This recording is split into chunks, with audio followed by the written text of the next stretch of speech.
Hello दोस्तों, सादर नमस्कार, प्रणाम। बच्चों को प्यार आशीष। मैं आज आपको तुलसी की कहानी बताने जा रही हूँ, क्योंकि आज हरिशयनी एकादशी है।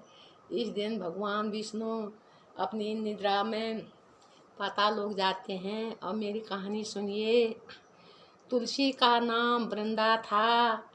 यह बड़ी पवित्र नारी थी और पति की सेवा करती थी।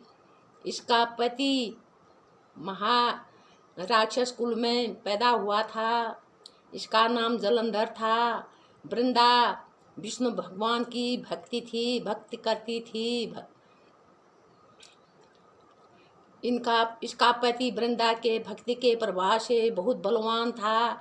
सबको पराजित कर देता था। एक बार देवताओं और असुरों में भयंकर युद्ध हुआ, लेकिन पत्नी की भक्ति के कारण जलंधर हमेशा देवताओं को पराजित कर देता था।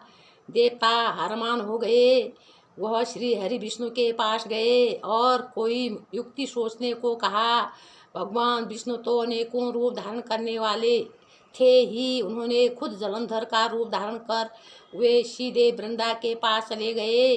वृंदा ने अपना पति समझकर आलिंगन किया और कहा, आप देवताओं को पराजित करके आ गए। वृंदा बहुत खुश थी, लेकिन जब जब शिवजी उसको पराजित करने की सोचते थे अपने त्रिशूल से, वह इधर उधर हो जाता था। वहाँ पर वृंदा की भक्ति बहुत काम आती थी, तो वृंदा बहुत खुश थी। लेकिन इतने में क्या देखते हैं कि जहाँ देवताओं असुरों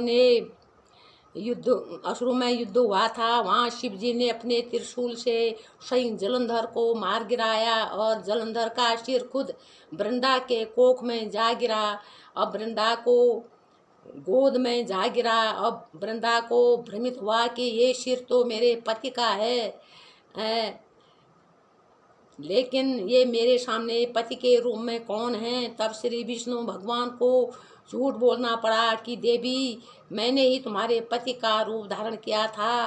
तुम मेरी भक्ति थी। तुम्हारे भक्ति बल से सब देवता पराजित हो जाते थे, जिससे तुम्हारे पति को बल मिलता था, जिसके कारण जलंधर को खूब ताकत मिली थी। उसे जीत पाना असंभव था। तब देवताओं ने, शिवजी ने और मैंने विष्णु भगवान ने यह षड्यंत्र रचा। अब मैं तुम्हारे सामने खड़ा हूँ। यह सुनकर वृंदा बहुत क्रोधित हुई और भगवान विष्णु को भला बुरा कहा और श्राप दे दिया कि तुम अभी मेरे सामने पत्थर बन जाओ। भगवान खुद पत्थर बन गए, यानी शालिग्राम बन गए और वृंदा से माफ़ी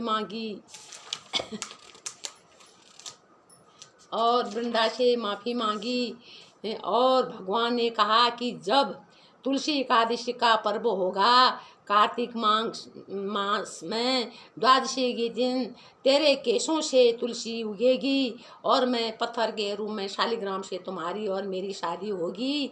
इसलिए भगवान ने इसी दिन तुलसी से शादी की। रामनवमी को तुलसी बोई जाती है और माह जुलाई में इसके पौधे लगाए जाते हैं।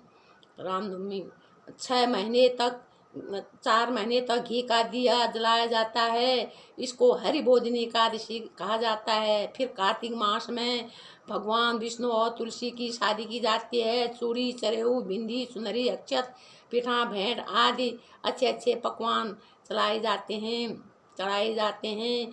भगवान शालिग्राम विष्णु को चंदन लगाया जाता है। फल आदि से आरती की जाती है। भगवान विष्णु के कई रूप हैं। जब जब पृथ्वी पर अत्याचार बढ़ते हैं और देवताओं में संकट आता है, तब तब भगवान अवतार लेते हैं और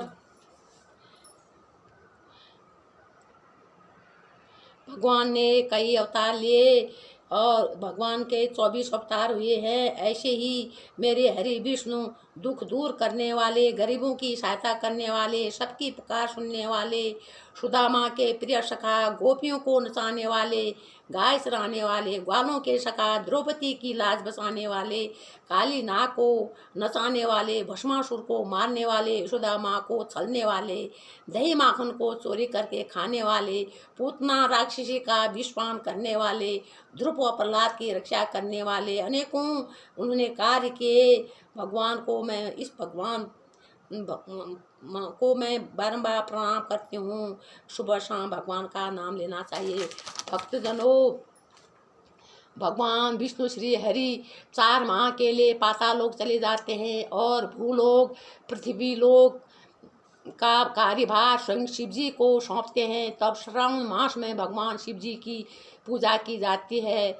जब कार्तिक मास में 4 महीने के बाद भगवान श्री हरि जागते हैं तो वृंदा यानी तुलसी की पूजा की जाती है। शालिग्राम से शादी होती है। तब से हमारे घरों में शादी ब्याह गृह प्रवेश जनेऊ संस्कार सब पूजा पाठ किए जाते हैं। लेकिन 4 महीने तो वर्जित होता है। भगवान श्री हरि सबका भला करें, सबको अच्छी मति दें। जो मेरी इस कहानी को सुन रहे हैं, भगवान उनके घरों में आनंद मंगल करें।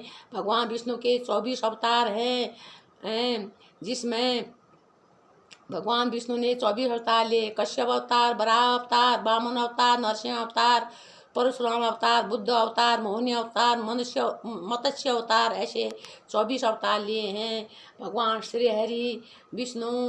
ये सबके घरों में भला करें, सबकी रक्षा करें, सबके बाल बच्चों की सुरक्षा करें। ये भगवान सबके घरों में आनंद मंगल करें। मेरी यही विनती है। जो सुन रहे हैं सबके घरों में आनंदमय हो। जय श्री हरि विष्णु, जय श्री हरि विष्णु, जय तुलसी माता, सबकी रक्षा करना।